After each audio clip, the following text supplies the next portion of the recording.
What is up, everybody? Welcome back to another episode of the Embers. We are super grateful to have you guys listening, and super special guest this episode. We have Phil Hester. If you're not familiar with who Phil Hester is, he's done probably illustrated some of your favorite superheroes, to Green Arrow, to Batman, to whoever you can probably think of, Ant-Man.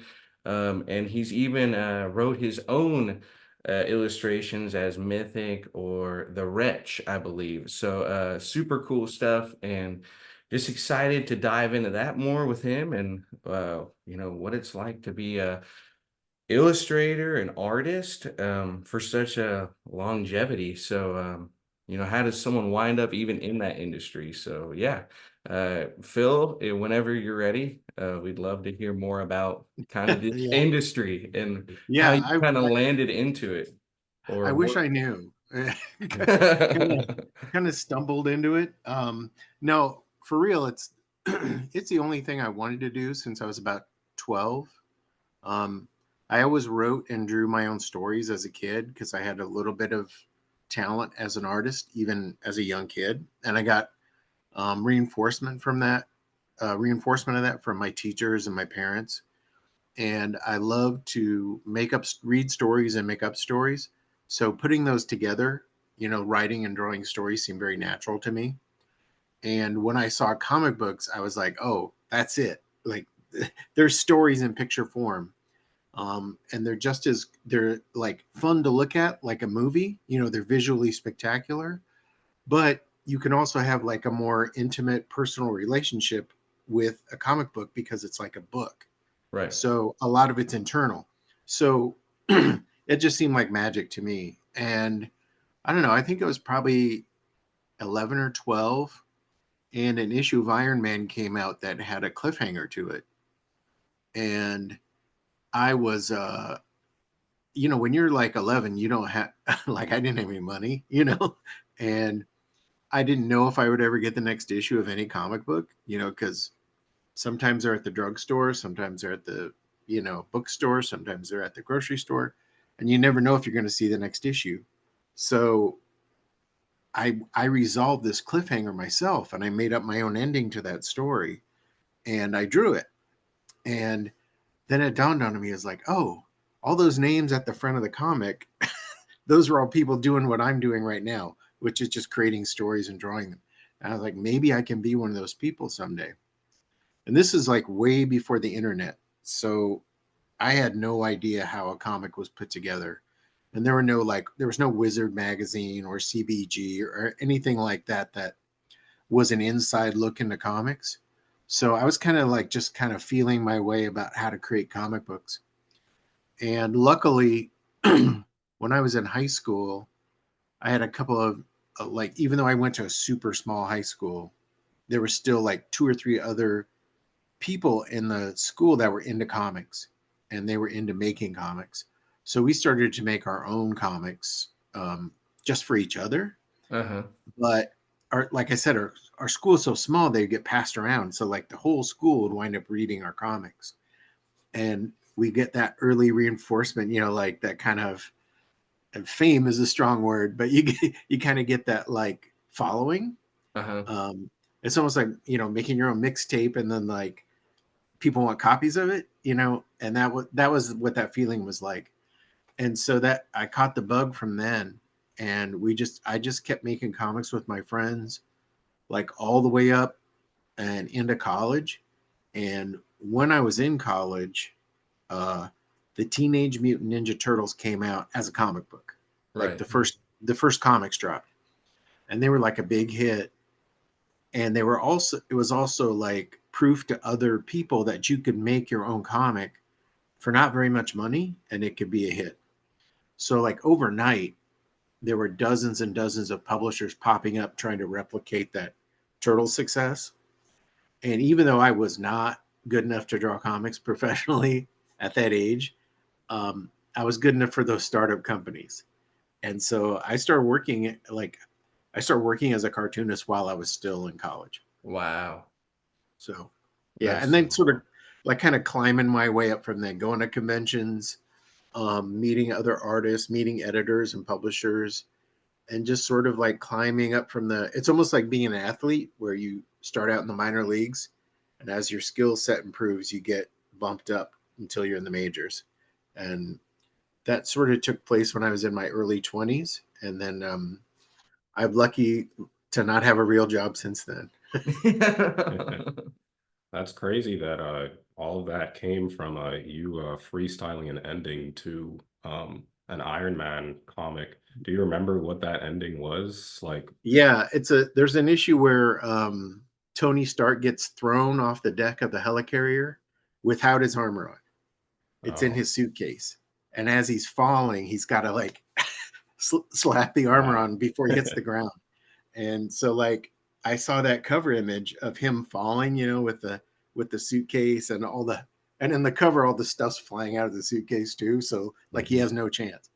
Um, and I thought, man, I got to see how that goes. And so I drew my own, and it pretty much mirrored what happened in the comic. So I felt Oh, good. Oh, that's that's cool. awesome. That's how you Yeah, knew. It was like, wow, this is yeah, easy. it was I easy. got Yeah, Found stuff anybody can myself. do this. I might have an act for this, just a Yeah. hunch. Is there a particular character that you look forward to drawing or like say your favorite, if you will? I'm really lucky in that. So when I was I spent the first like 5 years of my life on a farm with my grandparents. I mean, my parents lived there too, but we lived on like the family farm. And my uncles were not much older than me. My parents were only like 16 and 18 when I was born. They were super, super young. And so, like, I have uncles that are only a couple years older than I am. And they were into like hot rods and cool comic books.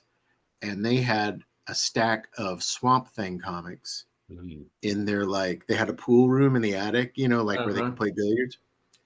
And I would get up there and, like, I didn't care to see these motorcycle magazines with the girls in the bikinis. I wanted to see Swamp Thing, like I wanted to read about this monster. And that character just resonated with me from when I was a kid, mostly due to the art just being totally gorgeous. Bernie Wrightson was a superb artist. But also, my favorite kind of heroes are like misunderstood monsters, like Mhm. people that are like deformed or monstrous, but are still trying to do the right thing, despite being rejected by society. Mhm. Um, and Swamp Thing was that, like, to a T. And I was lucky that my first major assignment at DC Comics was Swamp Thing. So Wow. it's sort of like Full growing circle. up with a favorite baseball team and then getting drafted by that team. That is so cool. And although I don't like, I was totally not ready for the assignment, and um, I don't know how good a job I did. I don't care, because it's sort of like, if your favorite team is the Cubs, and you're known as the worst center fielder that ever played for the Cubs, so what? You still played for the Cubs. There you go. Yeah, that's So true. that's sort of the attitude I had. Glass I was half like, full. I'm just happy to be here. Um, and so, like, anytime I get a chance to draw like a monstrous character, that's something that really appeals to me. And I'm sure that like really opens the door for creativity. Yeah, you can design things that like break the boundaries of reality a little bit more. And to me, it's more. I mean, don't get me wrong. I like to draw normal things. That's fine, but I'd much rather draw more fantastical things. And Mm. like a monster based comic gives you plenty of space for that sort of creativity. Yeah, that adds up because like Mythic, Fire Breather, The Wretch all have that fantasy type of thing, like Yeah, attachment to it. So that makes so much sense. The Wretch has such a cool like plot to it. Like yeah, who is the Wretch, you know? right. You'll never know. no one, no one will ever know. Man, I thought The I was gonna character, get some sort of yeah. inside scoop.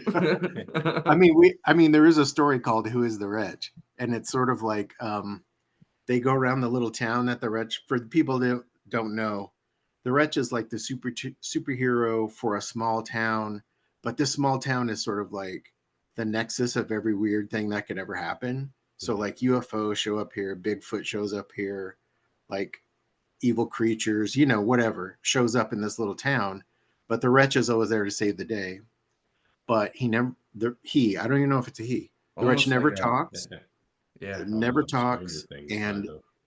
the wretch's powers change from issue to issue. So it's sort of like I created it as sort of like uh, a pure storytelling experiment as a way to like stretch my muscles as a visual storyteller. But along the way, like I got to tell stories that I felt like were like very humanizing kind of stories about the people and the weird things they faced. And uh, to this day, I will still run into.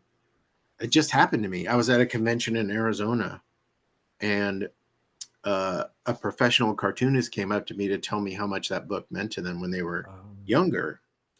And that happens a lot for that book, even though it was never a big hit. It never sold like a lot of copies.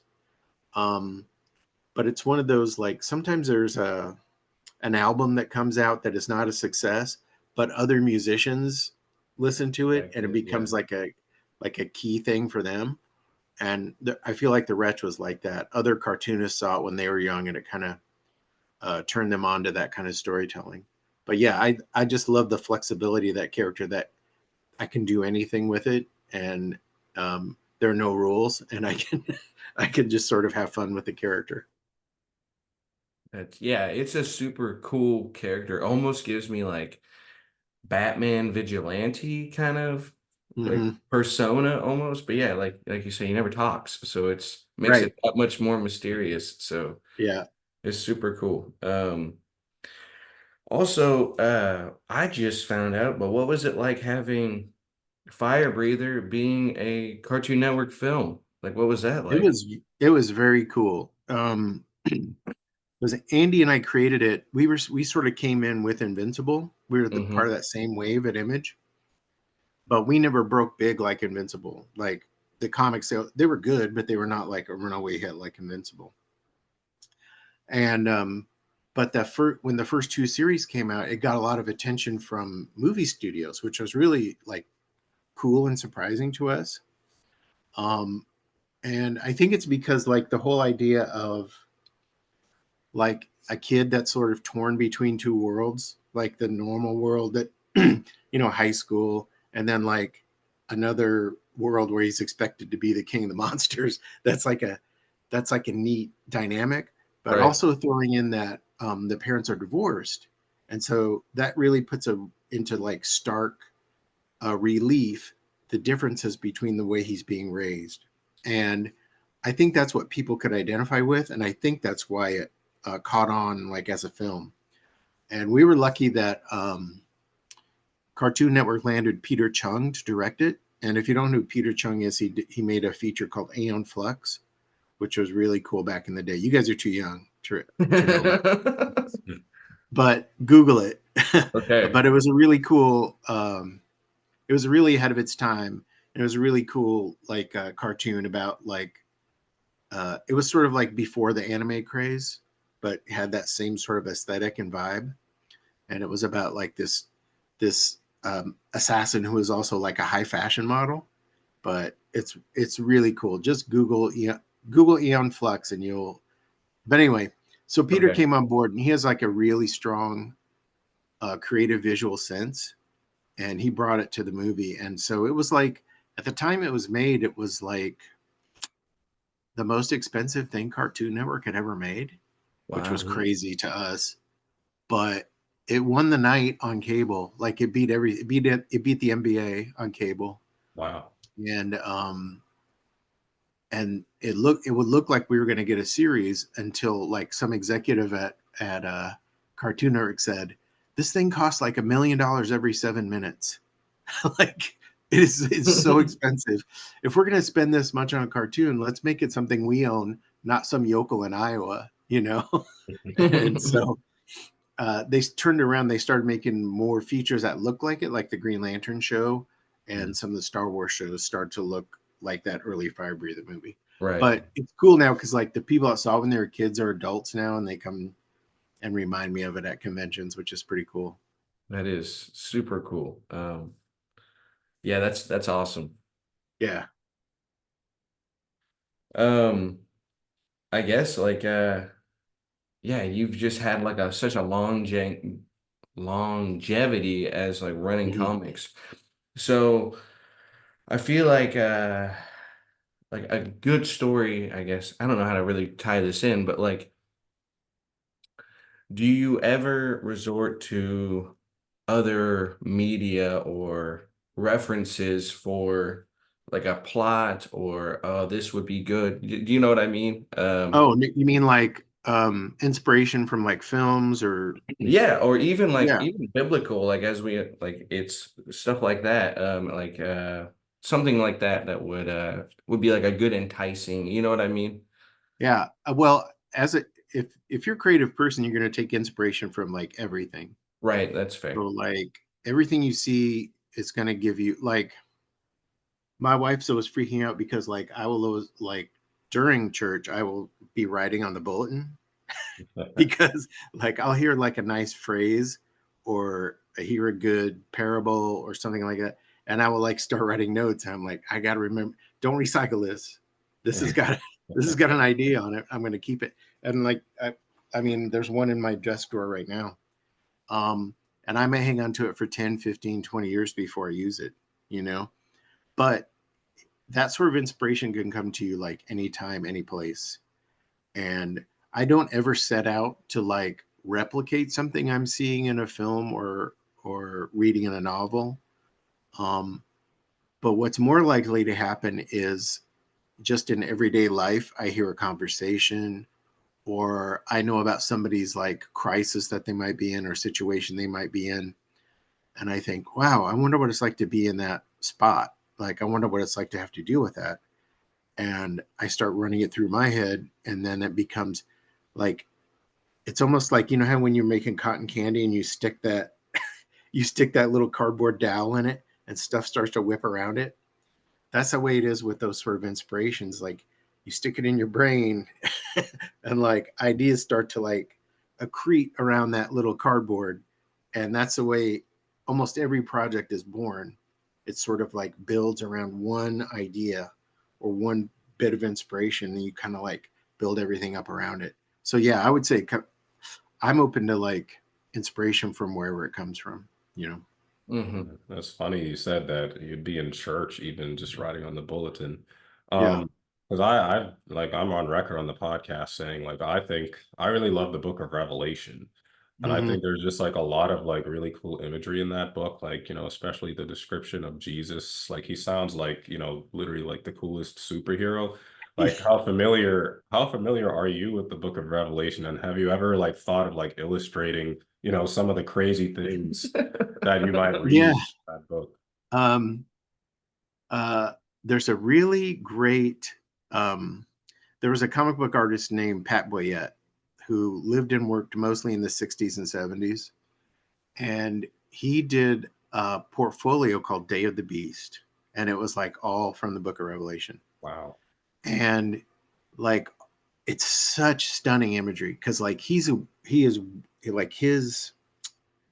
like his visual sensibility is like very creepy. Like everything he draws has kind of a like a feeling of dread around it. So Mhm. when he draws all these crazy beasts, you know, that are in that book, they're presented in a way that uh like you would never think about making them because like you know like most artists want to make things kind of cool even if they're wicked things they want to make them look cool, you know, and he doesn't. Like his creepy things look creepy. And there's a so he draws different scenes from Revelation, and he gets to one that's like, you know, the return of Christ, and Jesus looks really tough.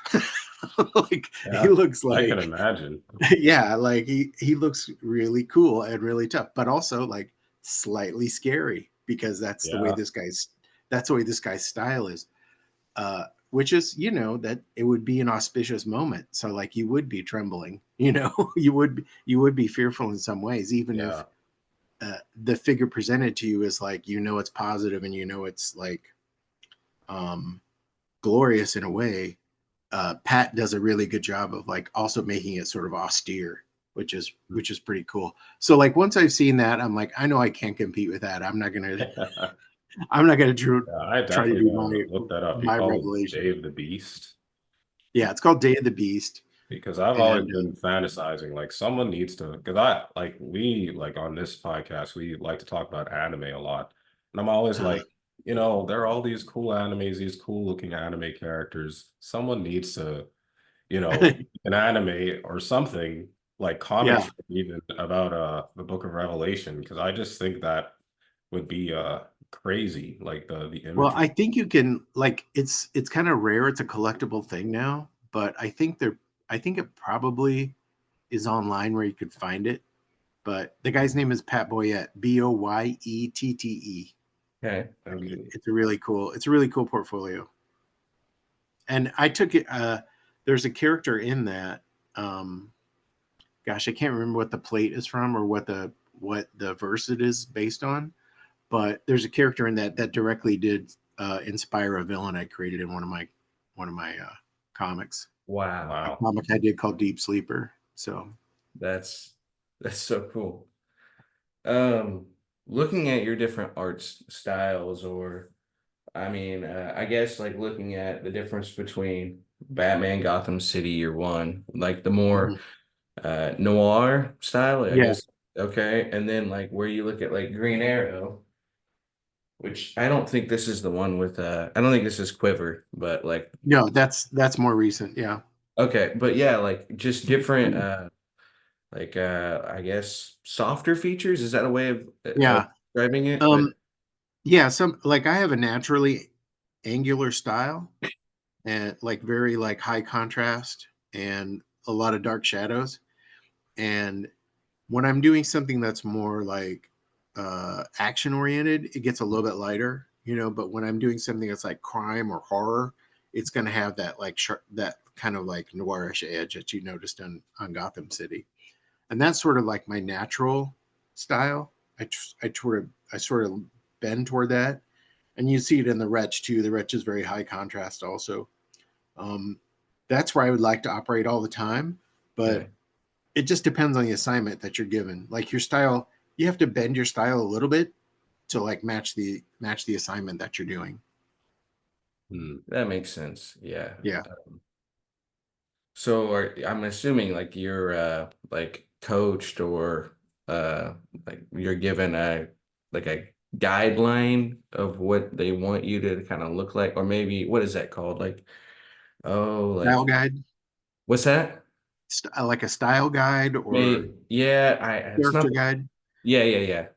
Yeah, not at this point in my career. I've been doing this so long that like uh if they're coming to me, they know what they're going to get. You know what I mean? They're not Yeah, going to asking me to change. So like they're not going to come to me and ask me to draw like a Sonic the Hedgehog book, you know, because I right, do not draw like that. But they will come to me and ask me to draw like a crime book or a horror book or something like that because they know it'll fit my style. right. So uh, for the most part, I don't have to change my style. Earlier in my career, I did, Mm-hmm. and like earlier in my career, I thought I was going to have like two different careers because I was doing like really kind of far out artsy collages and stuff in horror comics and but I was trying to draw like straight up superhero comics. So I thought, man, this is going to be like two different careers going at the same time. And then luckily, I got to work at Dark Horse pretty early in my career. I got to do a book called Freaks of More, Okay, which is about a group of people that get mutated and then like have to like they sort of get like consigned to a ghetto, sort of, and they sort of become ostracized minority and they're exploited and stuff. And it's like it's a really dark book. And because of that, they're like, draw it however you want. Like, be as crazy with your style as you want. And then I sort of got known for that style. And like I stayed in that integrated style and kept working in that as I continued on through my career. that's crazy. That's so cool.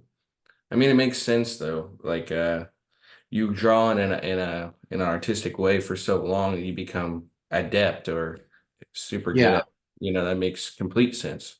And also you become known for it. So like some people like resent it. They feel like they get pigeonholed in a certain style. Uh, Um, but it's to make it in this business, you have to have an identity. You have to have a style that's recognizable. And like whether or not it's any good, at least my style is recognizable. There you go. Mhm. I would say that your accolades speak for themselves. So I would. I'm glad you think so. You worked with DC, Marvel, IDW, Yeah. yeah. So and all sorts of other indie, uh, Yeah, pretty much every I feel like I've worked for Boom every Studios. major North American publisher, yeah. Wow, That is Yeah. that's crazy. that is Even We're Archie, I've just done a very couple casually covers. talking yeah, I here. know. Yeah. So yeah, I've got it's like the dream I set out to get when I was 12 kind of came true, which is really cool. I also got to marry the girl I had a crush on then, so Oh yeah, Man, nice. it's everything's all happening. going. Yeah. Everything's coming up House. What's something that you would tell your younger self? Like maybe looking at the Swamp Thing comics or you know. Yeah, it would be hard to believe.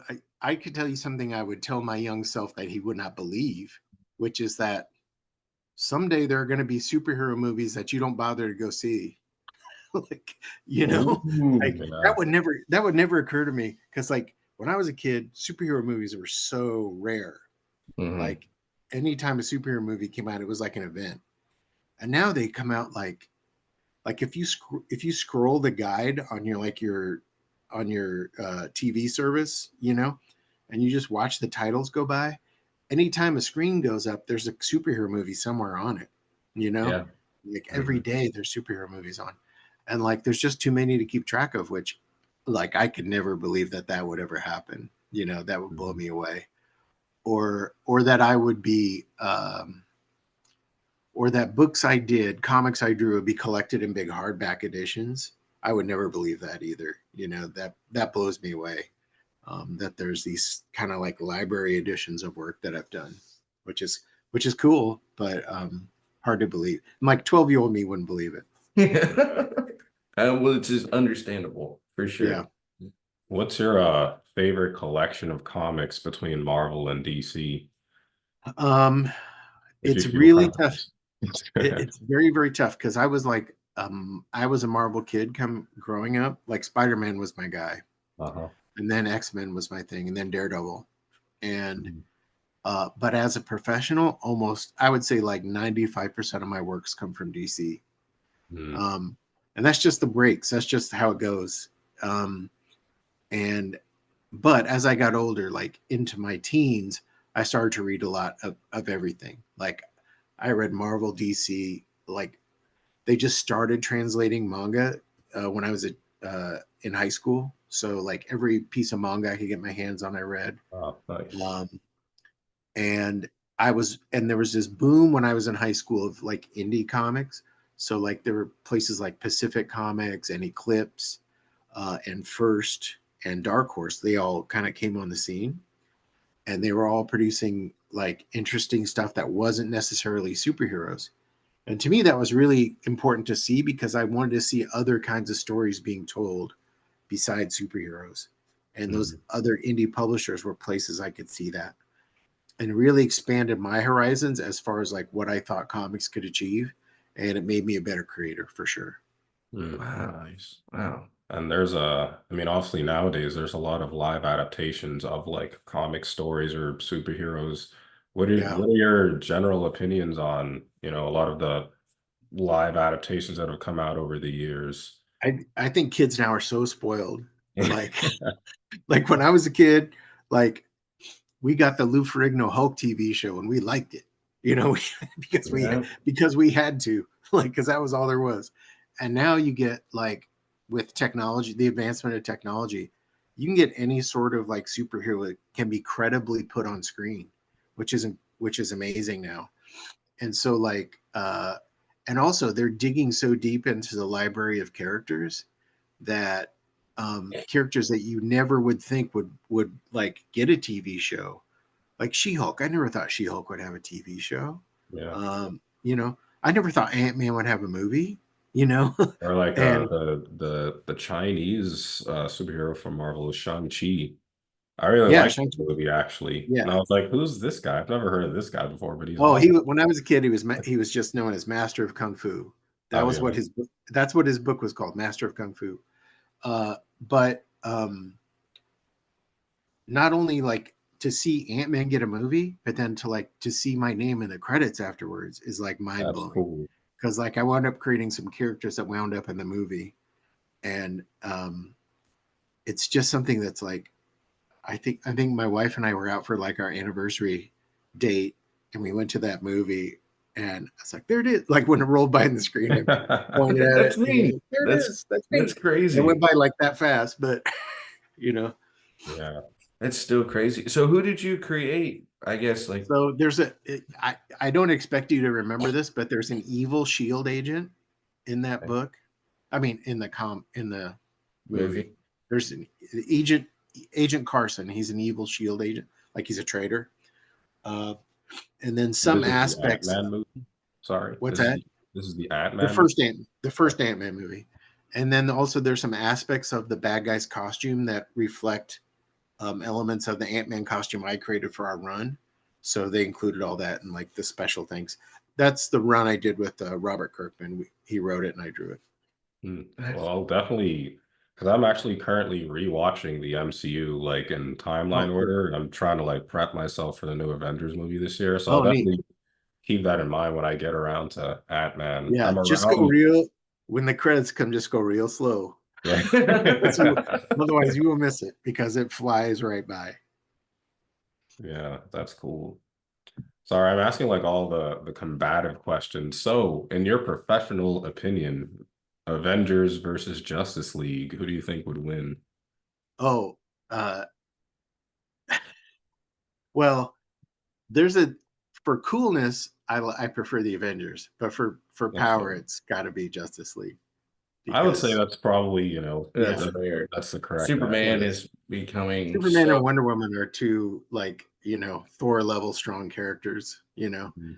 Um, and that's like without getting too nerdy on you guys.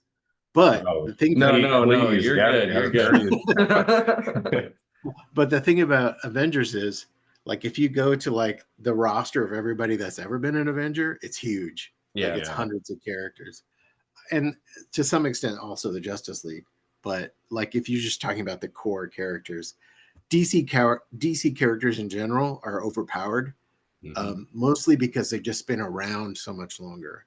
And like when Superman can do anything, you got to write more and different challenges for him. And yeah, like he tends to get power inflation. Same for like the Flash, Wonder Woman. yeah. My Those favorite characters. superhero is the Flash. Tanner hates Right.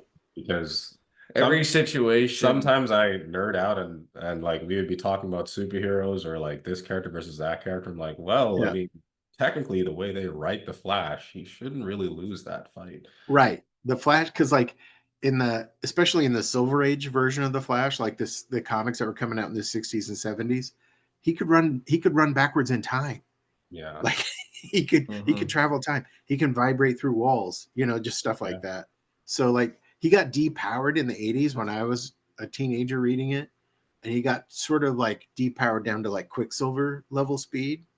And it was still a good book, but like yeah, he's got like his powers can quickly inflate to like cosmic levels if you don't watch out. yeah. Rebirth has really amplified him though, hasn't it? Like, Mm-hmm. yeah. I Yeah. mean, yeah, there are times I think there's like one of the animated cartoons, there's like a scene where the Justice League is fighting Brainiac fused with Lex Luthor, and he Oh yeah. defeats the entire Justice League, and it's just the Flash left. And the Flash is basically like, all right, since everyone's down, I'm just gonna do the infinite mass punch thing and Right. solo you. And I'm like, why don't you just do this all the Yeah. time? They've got to make it come at a price, in order to like there's a really cool speedster character in another universe. Um uh there's another universe called Thunder Agents, and they never caught it. DC wound up buying Thunder Agents and then let the license go. But I wrote the Thunder Agents comic for a little while. And they were created in the 60s as sort of an answer to the Avengers, like a more realistic Mhm. Avengers. And all the characters' powers come at a price. So like they have a speedster called Lightning, but every time he runs at a faster rate than a human being, he ages at that rate too. So Oh, Yeah. like if he were gonna do if he wanted to run like, around the earth, he could do it in just like a couple minutes, but it would take a year off his life because that's how long it'd take us to get around the earth. So that was a cool concept, I thought, that because is every really one of those cool. characters was like That's a had to nice pay a way price to use their to powers. balance Yeah, them. Feel yeah, it like was really at cool. least the versions of DC characters that I'm aware of, like I'm not sure if they have like a whole lot of drawback, but Superman just has so many different versions of him. It's kind of like, Yeah, well, how is that character ever going to lose to anything? Same with the Flash, same with Batman. I think there was a comic Yeah, where Batman, I think it wasn't it the Joker killed him. He became the Batman that laughs, and that yeah. eventually yeah, turned into the Darkest Night, some multiversal god. right. Just like, why is that?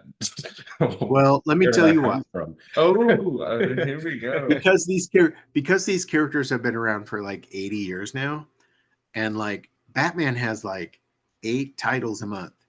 So there's so many different Batman adventures that come out every year. Like it's almost like watching a wrestler like do a face turn, then a heel turn, then a face turn. Like if a wrestler's around long enough, they're going to be all those things. They're going to be bad guy, good guy. And it's almost the same for superheroes. If they're around long enough, they're going to die and be reborn. They're going to quit. They're going to take on a new identity. All that stuff's going to happen to a superhero just from the fact that they've been around so long. So that's sort of the toughest thing about being a comic book creator is you have to come onto these characters and give the illusion of change without doing any permanent change to them, which is really tough. Like I'm friends with Dan Jurgens, who is the guy who killed Superman, like in the '90s. Like the death of Superman is Dan wrote and drew that, and like even when he was doing that, they had to take it seriously for it to sell, for it to sell the idea to the public. They had to act like it was permanent, but everybody at the time knew it was not permanent. Superman's $1 billion a year character. They're not going to kill him off. Um, so that's to me, that's like I think Spider-Man is the toughest example because people in a way want Spider-Man to stay in high school forever, Yeah. right? And he can't. And so like even when he advances and like he marries in the comic, they undo it. They come back later and they undo it, his continuity. So everybody's continuity turns into a huge mess. And That's fair. sort of what I, like the only solution is like if you do like a super super good story, it sort of stands out above the noise of continuity and becomes sort of an evergreen story. And that's sort of like every creator's goal is to just do a story that's so good it becomes kind of lodged in continuity and not forgotten. um, you see that a lot with like Batman Year One. Like Batman Year One was only a 4-issue arc of Batman, but it wound up being so influential on every version of Batman that came after it. So you kind of have to ignore the noise of continuity and just like stick with the stories that mean something to you, like Mhm. either aesthetically or emotionally. Yeah.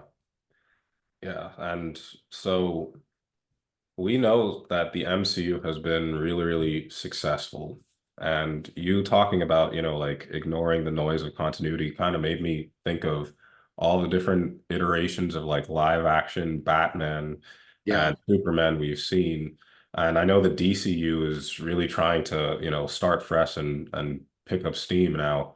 So what storylines from the comics do you think would actually make the DCU the most successful so that it can, catch up maybe to the MCU or reach the peak that the MCU right. reached? Well, if they do, I think the essential reason the MCU has been so successful is they did such a good job casting those Mhm. characters.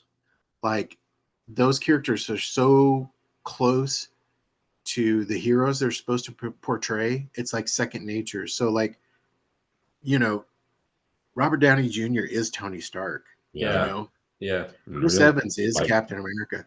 Like that's like 90% of the battle. And you see DC is like catching up in that regard in their casting of the new Superman. Like he's such a likable guy mhm. that like you buy into the fact that, oh yeah, this is a farm kid with like, incredible powers.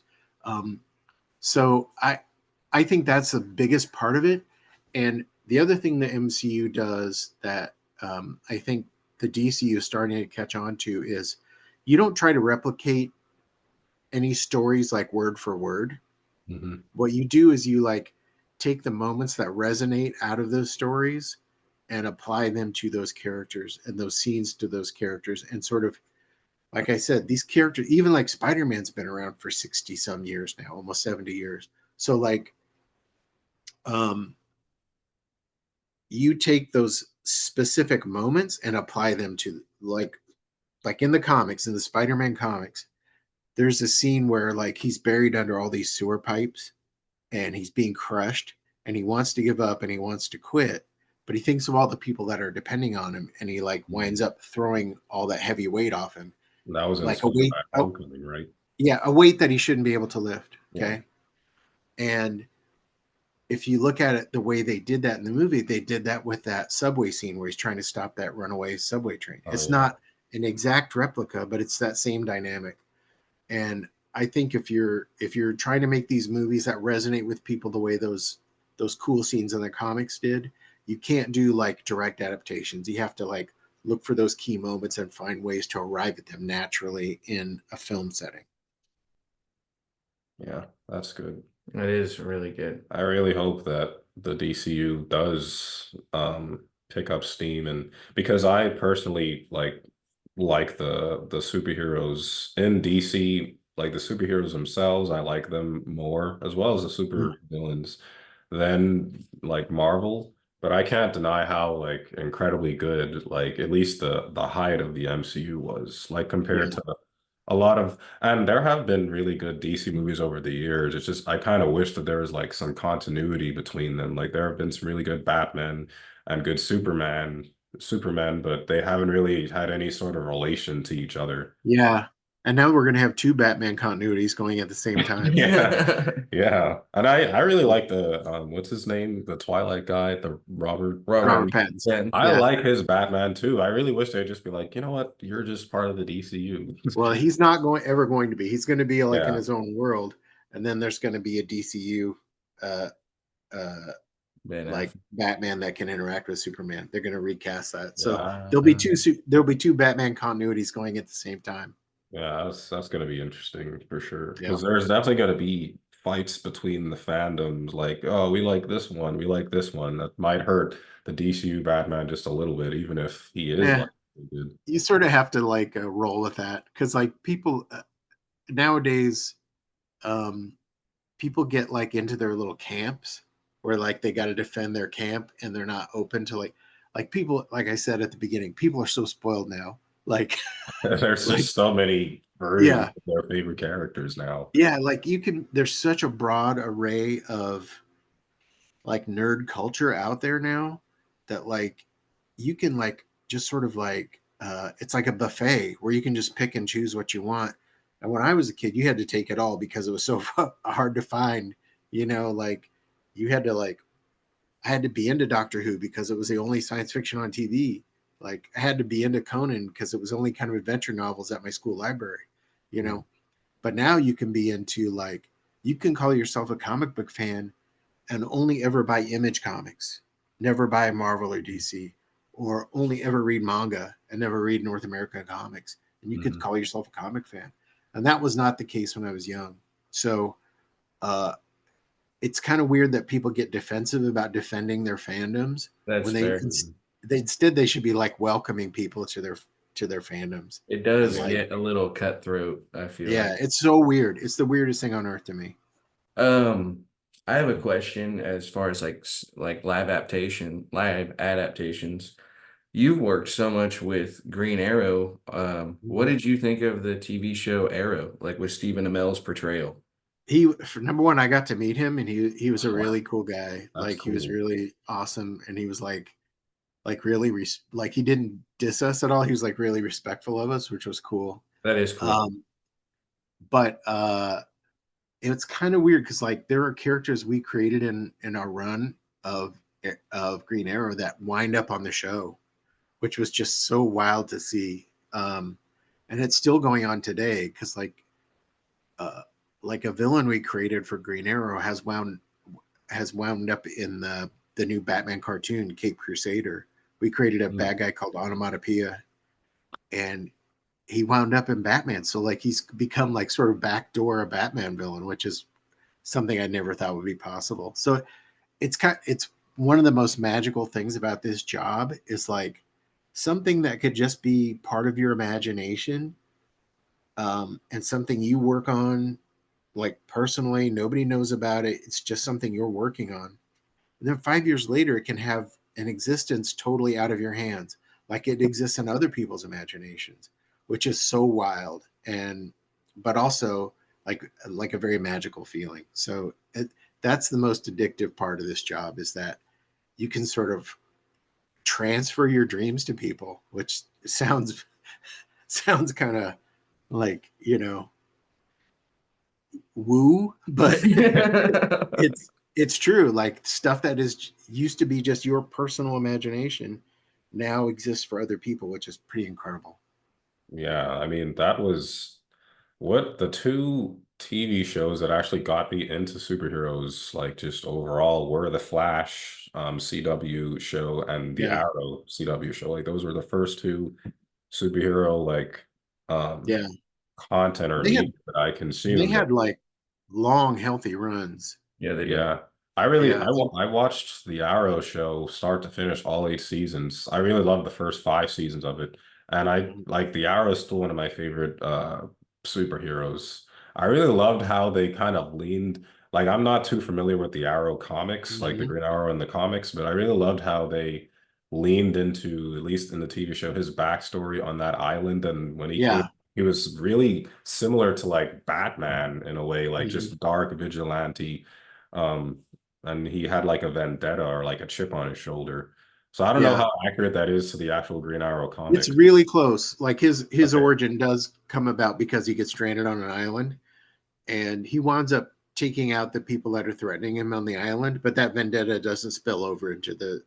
He just Mhm. like he decides, you know what, I'm good at this. I should keep doing it when I get back to civilization. Yeah. He's not like trying to settle any scores back in the real world. Yeah. But the island part of it is where like he learns to become a great archer. Yeah. Yeah. That's cool. That's super cool. Mhm. I guess about me for half a second.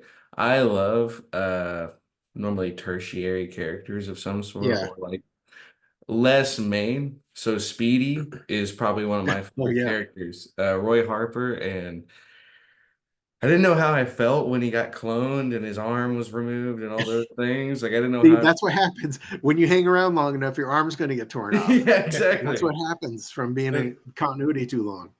Oh yeah, like I loved Roy Harper. When that happened, I was like, I really don't know how to feel about this right now. But Well, keep this thing. Like I have a rule that's called Superman's underwear. Okay, and it's like no matter how many changes happen in comics, don't worry, they're coming back, just like Superman's underwear. Like they take away Superman's underwear all the time, and yeah, it keeps coming back all the time. that's So fair. like you can't get too bent out of shape. Like if a character dies or gets his arm ripped off or whatever, like all that stuff's going to get undone someday too, That's you fair. know. That's very And fair. all you can really hang on to is like the core aspects of the character.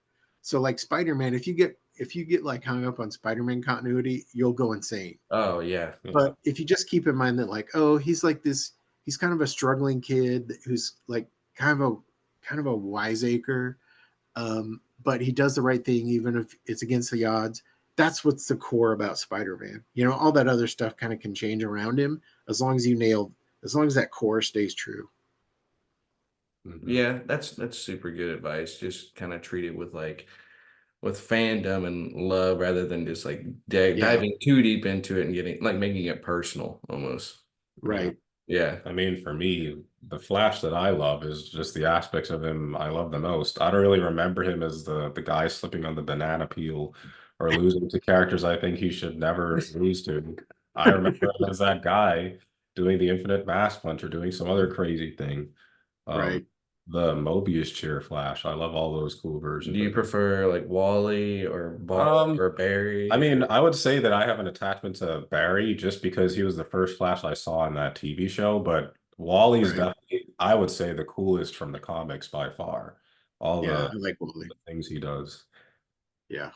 And it's a really good time to be a fan of the Flash because the comic right now is like exploring a lot of those crazy ideas that you're talking about, like Mhm. more pushing it more towards science fiction. So it's pretty cool. That's great to hear. Plus, my buddy's drawing it, Gavin Guidry. Oh He's my yeah. friend. Yeah. That's so cool. Um, we can jump into a segment.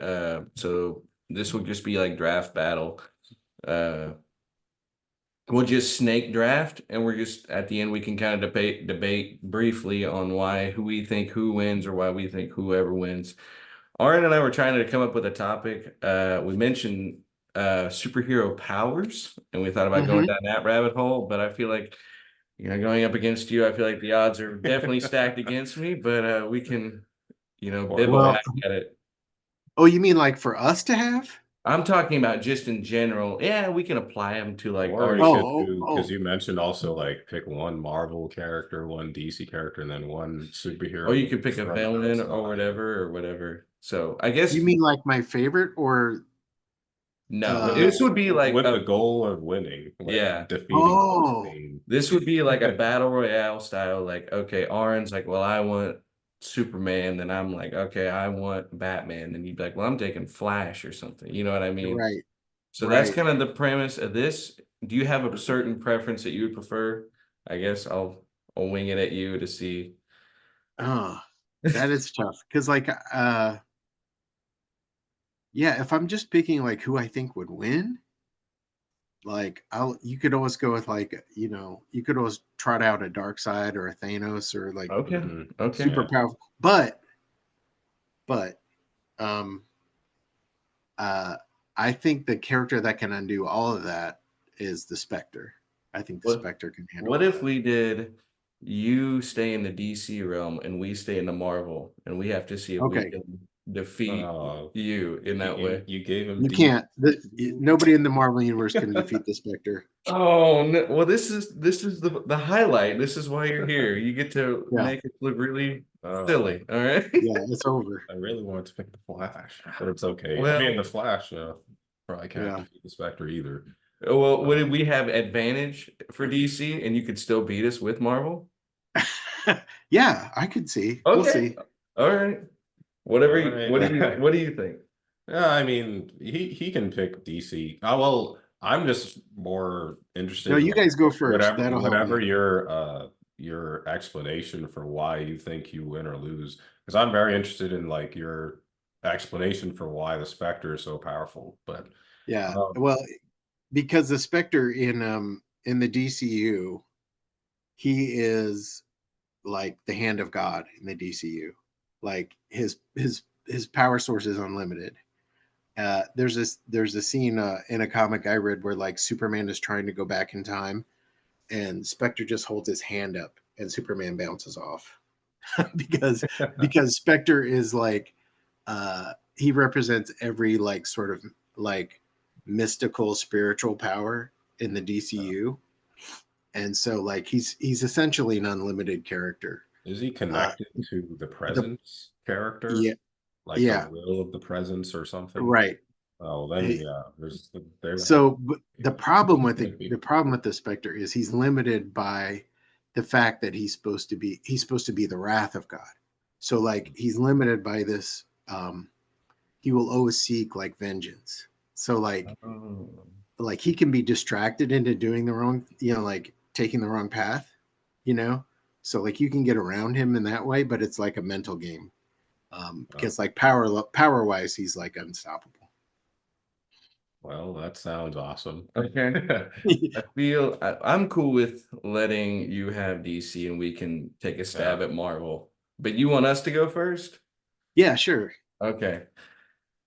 How do you feel about like the Collector, Uatu? I don't know. The Oh, Watcher.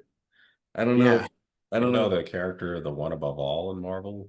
It's No. like yeah, their version of God. You We can might, we yeah. might, submit. we That's might as well cheating. start That's off. cheating. Fine, Okay. that's fair. What about Uatu? I feel like the Watcher Yeah, might be pretty good. yeah. Especially Sure. since Or we like, can. We can have that as our. Are you Okay. doing three? Yeah, three Okay, well, per. that All can be our right. first okay, pick. so you're doing the Watcher, Yeah. I feel like that's a and pretty good. I have to outwatcher the Watcher. Man, Um, he's too cultured. and the closest like analog I think that exists to the Watcher is Metron from the New Gods, Okay.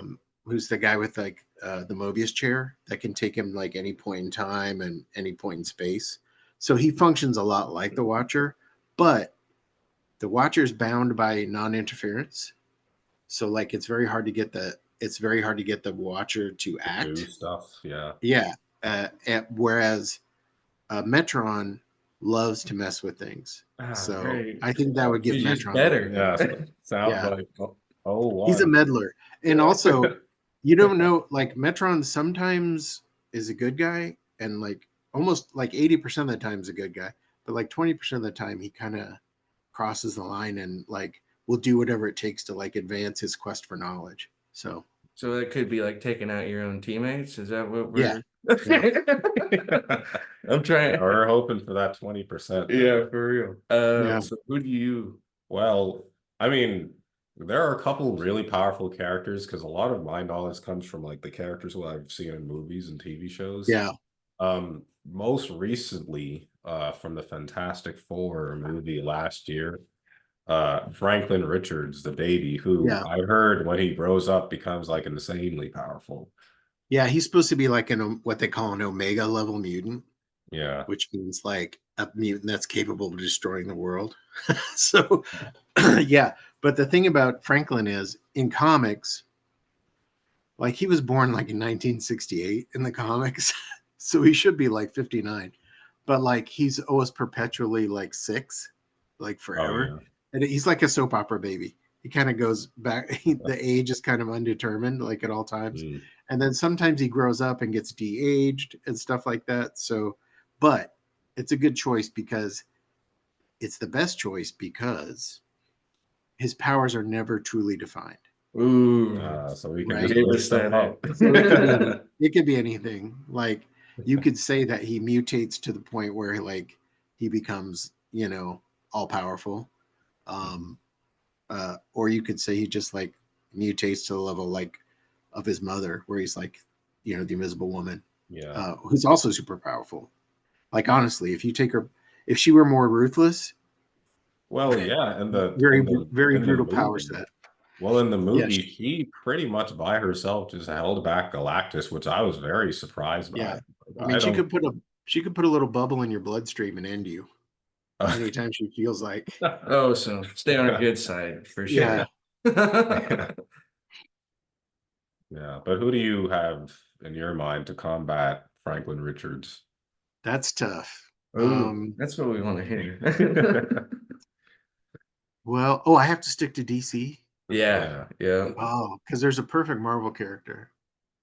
Get no, to thinking. We're brewing. yeah, he's not gonna What? get that idea. I said we got to get to thinking and find who you're thinking of. Uh, uh, let's see. Uh, if I were trying to mess with Franklin Richards, I think I would. Boy, you make me like cheat and go straight to Dark Side. It's not cheating, but that's Yeah, because completely fair. Darkseid is like not only like can go toe to toe with Superman physically, he's got this whole planet at his disposal, this high tech planet of advanced and ruthless uh, technology. So I think uh, I would be fun to see how Franklin Richards would deal with the Omega beams, which are Hmm. Darkseid's Right. killer beams that will track you anywhere in the universe. Um, and maybe even through time. So That'd be crazy. yeah, it would be. But again, Franklin's a good choice because you could always say, well, Darkseid could beat 6-year-old Franklin, but he can't beat 40-year-old Franklin because who knows what 40-year-old Franklin's going to be like. So Yeah. I think Franklin wins. Oh, cool. We got one. This is crazy. That's an accomplishment. I've got a few in my head. I have Scarlet Witch, I have Phoenix, I have Wonder Man. So I'm thinking of, I know there's a version of the Hulk that is insanely powerful. I don't remember which, because there's like World Breaker Hulk, I think. Right. And then there's, but I'm not sure which one is the most powerful version of the Hulk. I mean, obviously his thing is like, he should have unlimited or limitless power, like with his Right. and stuff. But Uh, the Hulk can be undone by any telepath. oh well, Like oh, you're right. any telepath can make him calm down, I would have and never thought of that. That and is he's yeah, done. I wouldn't have thought of that.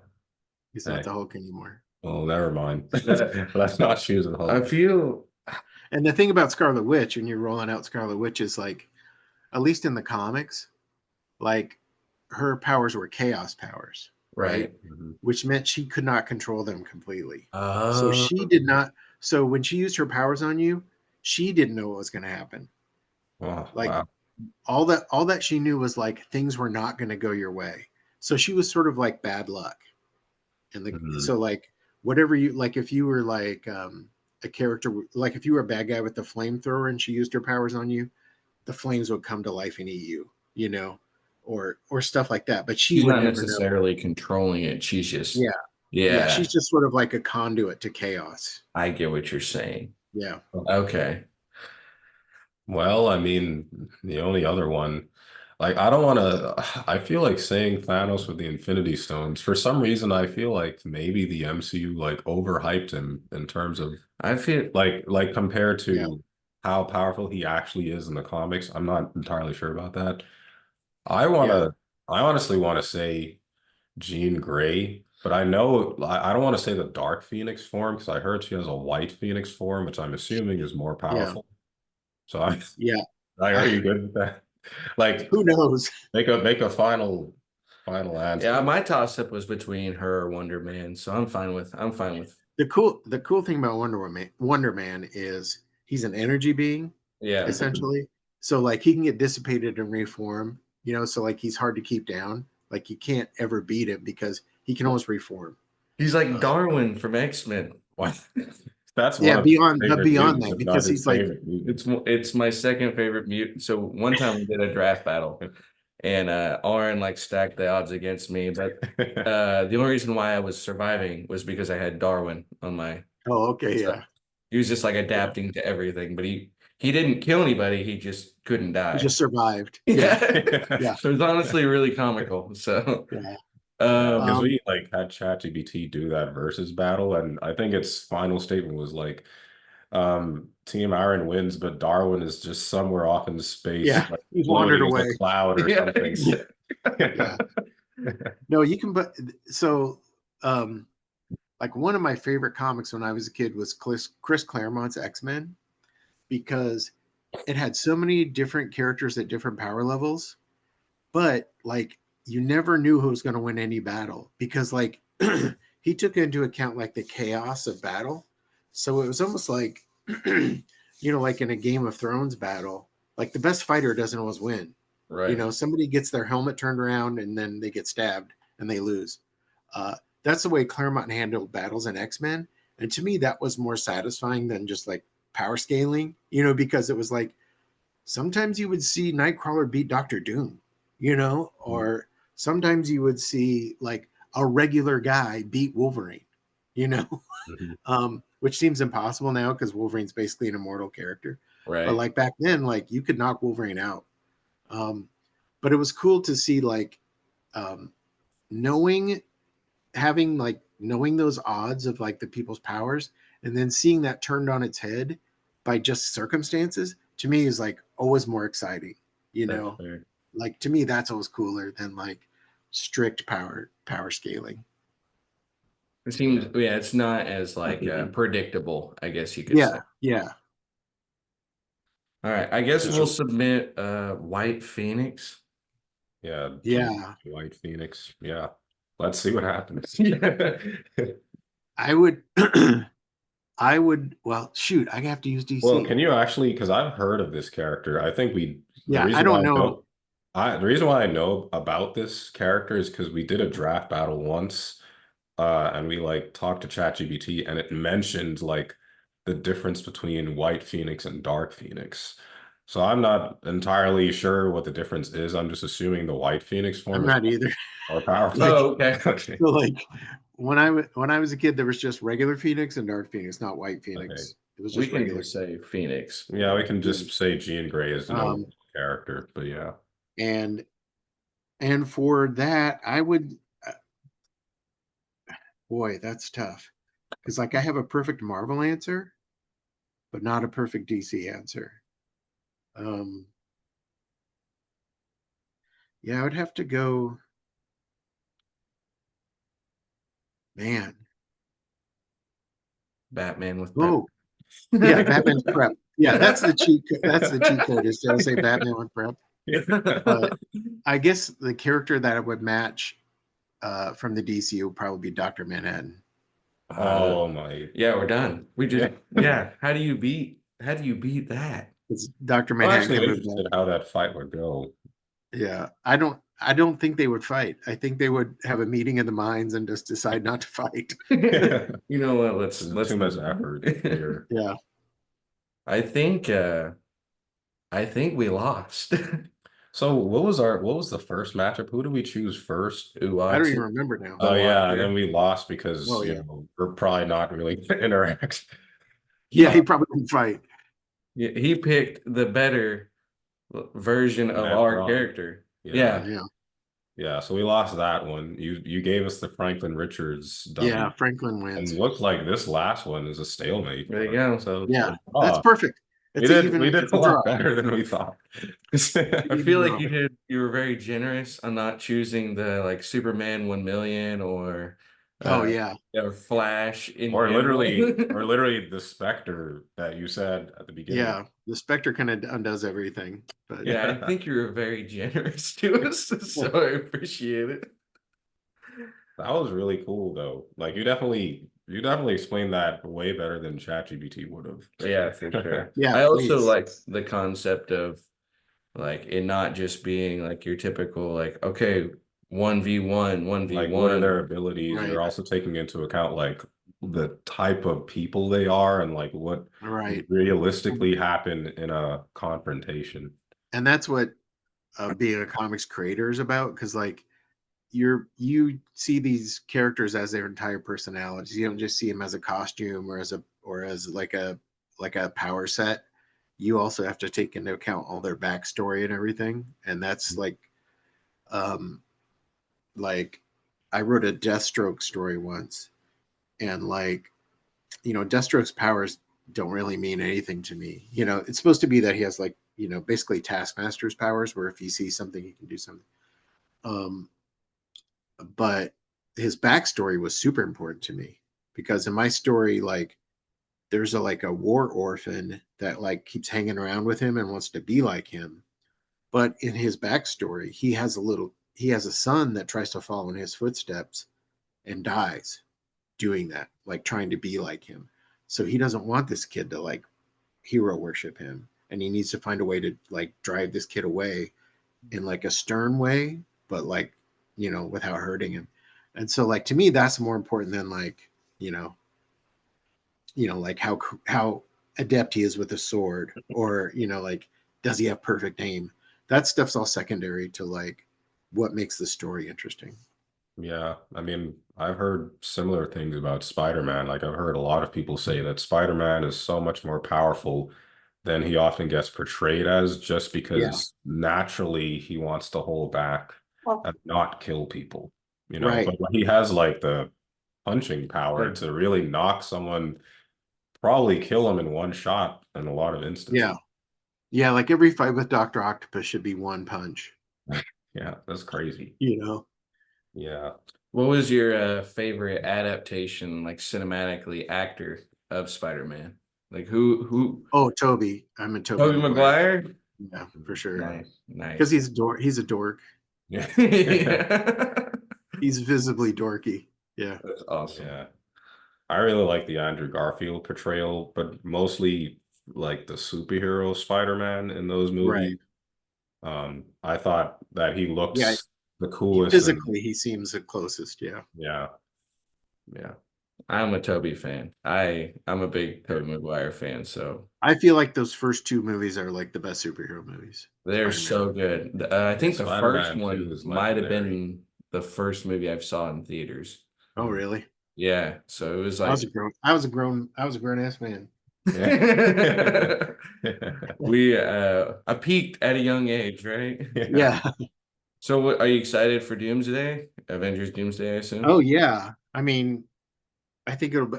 I'm more excited to see how like they sort of try to reset the whole universe and Yeah. integrate all the other versions. I think it'll be pretty much an Easter egg hunt, the whole thing. Yeah. Yeah. Well, we definitely certainly appreciate your time and having a fun conversation and just this was super Yeah, cool. it was fun to hang Um, out.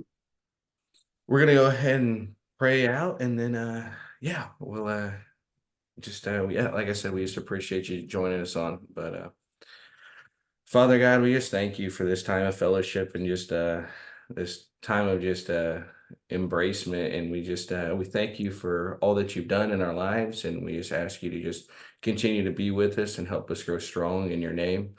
We just encourage any listeners that are listening, whether they're in the valley or on the mountain, that we just walk with them and encourage them and help them bring them light in those moments. And we just thank you for all that you do and how gracious we are. We love you. We thank you and all that you do. In your heavenly name we pray. Amen. Amen. Amen. Thank you Well, again, thanks, Phil. guys. It was an absolute pleasure. Yep. Yeah, We'll definitely check out that Day of the Beast. By yeah. Go. Goya, you I'm said? sure it's always on eBay, so just go check it out on eBay. And Yeah. I think you can at least see all the plates on eBay. It might be too expensive to buy, but it's the coolest, wild